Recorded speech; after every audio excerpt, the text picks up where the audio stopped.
Capítulo 2. Rumores. La ciudad seguía funcionando. O al menos eso intentaba aparentar. Los autobuses aún recorrían algunas rutas.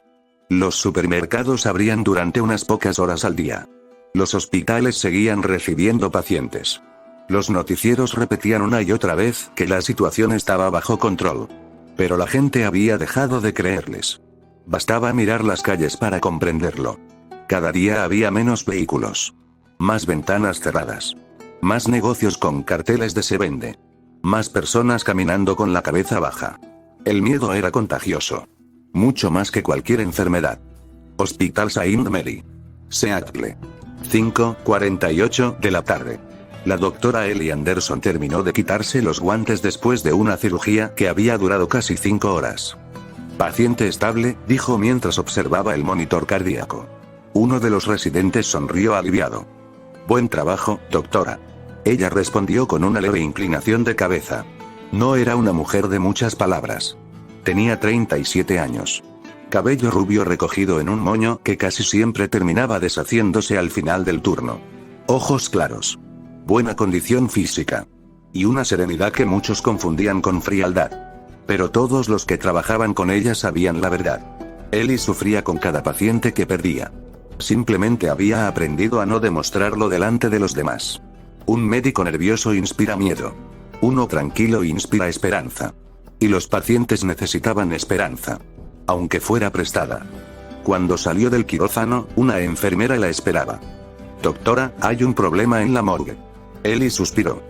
¿Qué ocurrió ahora? Dicen que, la enfermera dudó unos segundos. Que desapareció un cuerpo. La doctora frunció el ceño. ¿Lo trasladaron? No figura en ningún registro. ¿Familiares? Tampoco. Ellie comenzó a caminar. Entonces alguien cometió un error. La enfermera no respondió. Porque, en el fondo, esperaba que fuera solo eso. A varios kilómetros del hospital. En una base militar. La teniente Catherine Miller terminaba el entrenamiento de su unidad. Otra vez. Los soldados volvieron a levantar los sacos de arena. Algunos protestaban entre dientes. Kat los observaba con los brazos cruzados. No gritaba. No insultaba. No hacía falta. Su sola presencia bastaba para imponer disciplina. Cuando terminó el ejercicio, permitió que todos descansaran. Uno de los soldados se dejó caer sobre el suelo. Teniente, ¿alguna vez se cansa? Kat sonrió apenas. Claro. Entonces no parece. Ella tomó una botella de agua y se la lanzó. Eso significa que estoy haciendo bien mi trabajo. Las risas relajaron el ambiente. Kat caminó entre ellos. Revisó un vendaje. Ayudó a otro a ajustar el equipo. Le recordó a uno que llamara a su madre cuando terminara el turno. Pequeños detalles. Los mismos que hacían que sus hombres confiaran plenamente en ella. Más tarde, el coronel Reynolds la llamó a su oficina. Teniente. Necesito que su unidad permanezca en alerta. Kat frunció el ceño. ¿Ha ocurrido algo? El coronel permaneció unos segundos en silencio. Han aumentado los incidentes en hospitales. ¿Disturbios? Eso dicen los informes. Kat notó la duda en su voz. ¿Y usted qué cree? El coronel miró por la ventana. Creo que hay demasiadas cosas que están dejando de tener sentido. En las afueras de Seattle. Emil Thompson levantó otra caja de conservas y la colocó cuidadosamente sobre una estantería. Su garaje parecía una pequeña tienda. Herramientas. Filtros de agua. Generadores. Baterías. Botiquines. Semillas. Combustible. Todo perfectamente ordenado. Su vecino apareció al otro lado de la cerca. ¿Otra vez comprando provisiones? Emil sonrió. Nunca sobran. Algún día tendrás que admitir que exageras. Y ojalá ese día llegue. El vecino soltó una carcajada. Estás loco. Tal vez. Pero dormiré tranquilo. Cuando el vecino se marchó, Emil encendió su vieja radio de onda corta. Entre la estática apareció una conversación. Paciente fallecido, seguridad solicita apoyo, el cuerpo ya no estaba donde lo dejamos, silencio. Después la comunicación se cortó. Emil dejó lentamente el destornillador sobre la mesa. No era la primera vez que escuchaba algo parecido aquella semana. Y eso era precisamente lo que más le preocupaba. Porque las coincidencias dejan de ser coincidencias cuando empiezan a repetirse. 7:15 de la noche. Las cadenas de televisión interrumpieron su programación habitual. En la pantalla apareció el logotipo de una transmisión internacional. Una periodista hablaba con un tono más serio de lo habitual. Esta tarde la Organización Mundial de la Salud confirmó que el virus HNV-20 continúa expandiéndose en más de 120 países. Aunque la tasa de contagio parece haberse estabilizado en algunas regiones, otras enfrentan un incremento preocupante de casos. Las imágenes comenzaron a cambiar. Londres. Calles casi vacías. París. La Torre Eiffel permanecía cerrada al público. Tokio. Personas caminando en absoluto silencio, todas con mascarillas. Sao Paulo. Filas interminables frente a hospitales. Sydney. El ejército ayudando a distribuir alimentos. Madrid. Una plaza completamente desierta. Nueva York. Las pantallas luminosas de Times Square seguían encendidas. Pero apenas había personas caminando bajo ellas. La periodista continuó. Varios gobiernos han extendido las restricciones de movilidad y el toque de queda. Mientras tanto, continúan circulando en redes sociales vídeos que muestran supuestos incidentes en hospitales y funerarias. En pantalla aparecieron algunos de esos vídeos. Imágenes borrosas. Grabaciones de teléfonos móviles.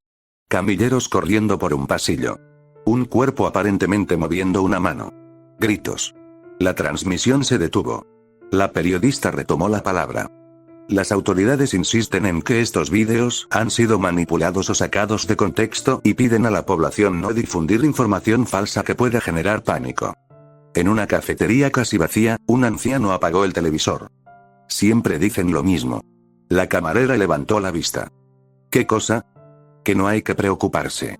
El anciano permaneció unos segundos en silencio antes de añadir. Y cada día hay más soldados en las calles. Muy lejos de Seattle, en una pequeña clínica rural de Japón, un médico observaba el monitor cardíaco de una paciente. Hora del fallecimiento: 19:02. Firmó el certificado. Cubrió el cuerpo con una sábana. Y salió de la habitación. 3 minutos después, la cámara de seguridad registró cómo la mano de la paciente se cerraba lentamente sobre la sábana. Miles de kilómetros al sur, en Brasil, un policía observaba con incredulidad un depósito de cadáveres completamente vacío. Y en Alemania, un conductor de ambulancia juraba haber visto levantarse a un hombre que llevaba muerto más de 1 hora. Ninguno de ellos sabía lo que estaba ocurriendo. Pero todos estaban viviendo exactamente la misma pesadilla. Porque el fin del mundo no había comenzado en Seattle. Había comenzado en todas partes al mismo tiempo. La noche cayó sobre Seattle. La lluvia seguía golpeando los tejados con una monotonía casi hipnótica. Desde la ventana de su apartamento, Zack contemplaba las luces de la ciudad. Aún había tráfico. Aún había personas paseando a sus perros. Aún se escuchaban sirenas a lo lejos. Seattle seguía viva. Pero respiraba con dificultad. El teléfono vibró sobre la mesa. Abuelo Zack sonrió con tristeza al ver el nombre. Hacía casi 2 años que el viejo había fallecido. Nunca había tenido el valor de borrar su contacto. A veces abría la lista solo para verlo allí. Como si, de alguna forma, siguiera acompañándolo. Guardó el teléfono en el bolsillo. Te extraño, viejo. En otra parte de la ciudad, la teniente Catherine Miller terminaba de redactar el informe del día. Había pasado casi 1 hora revisando reportes enviados por otras bases militares. Todos parecían iguales. Patrullas apoyando hospitales. Distribución de alimentos. Control del orden público. Pero algunos incluían observaciones escritas a mano. Paciente extremadamente agresivo. Personal sanitario desaparecido. Se recomienda aumentar la seguridad en la morgue. Kat levantó la vista. No era normal. Demasiados informes mencionaban morgues. Demasiados. Llamaron a la puerta. Adelante. Era el cabo Daniel Brooks, uno de los soldados más jóvenes de su unidad. Teniente, mi madre trabaja en un hospital. Dice que esta mañana un cuerpo desapareció. Kat dejó el bolígrafo sobre el escritorio. Los rumores se propagan muy rápido. Daniel bajó la mirada. Lo sé, pero nunca la había escuchado tan asustada. Kat permaneció unos segundos en silencio. Luego habló con una voz mucho más cálida que la que usaba durante los entrenamientos. ¿Hace cuánto no hablas con ella? 2 días. Llámala. Daniel levantó la vista. ¿Ahora? Kat asintió. Los informes pueden esperar 5 minutos. La expresión del joven cambió por completo. Gracias, teniente. Cuando salió de la oficina, Kat apoyó los codos sobre el escritorio. Pensó en sus propios padres. Hacía meses que no los veía. Su padre seguramente seguiría diciendo que un oficial no debía involucrarse emocionalmente con sus subordinados. Ella pensaba justo lo contrario. Un líder que deja de preocuparse por su gente, deja de ser un líder. Hospital Saint Mary.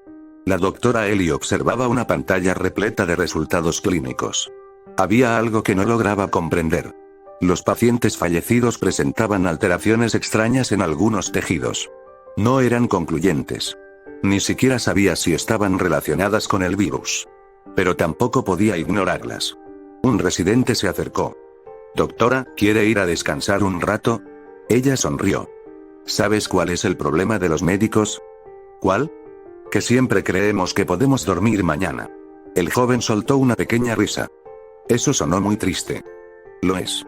En las afueras de Seattle, Emil terminó de reforzar la puerta de su garaje. Luego revisó por última vez su lista. Agua. Comida. Medicinas. Herramientas. Combustible. Generadores. Baterías. Munición para cazar. Todo estaba en orden. No esperaba una guerra. Esperaba algo peor. Caos.